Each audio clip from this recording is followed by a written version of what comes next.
Colleagues, on behalf of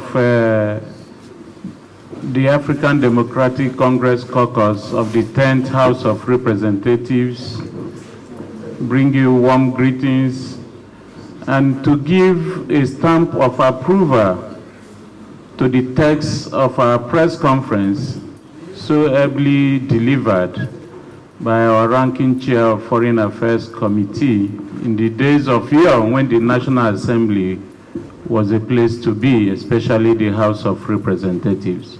The Right Honorable Nena Ukeje-Elendo.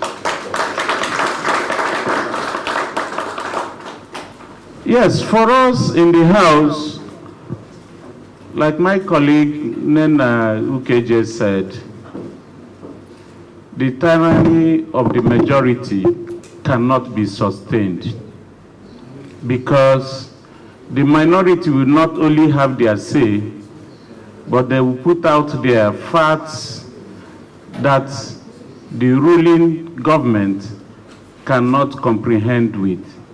Darkness cannot comprehend light. And so from the presidency over the last few years, the comedy of errors goes on and on. Onto the independent, I have some hesitation in putting that first letter, Independent National Electoral Commission. Just coming from my constituency this morning, I read that INEC had set up an inquest into the social media macabre dance of his chairman, Professor George Amupitan, and that the verdict is that he is not guilty. And I begin to wonder, whoever sets an examination scores himself and proceeds to fail.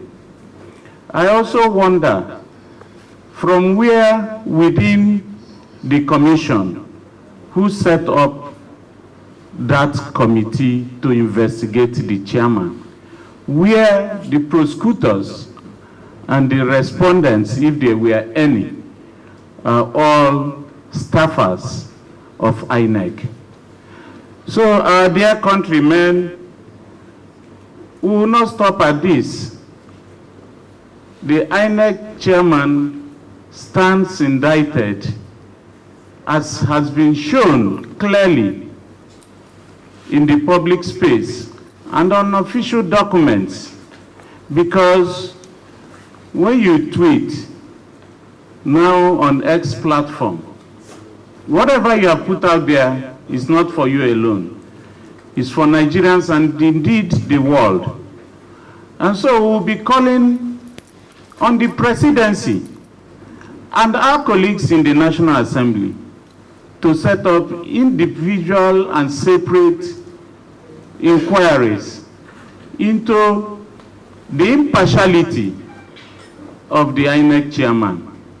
Nobody goes to a football match with the referee adorning the jersey of one of the teams.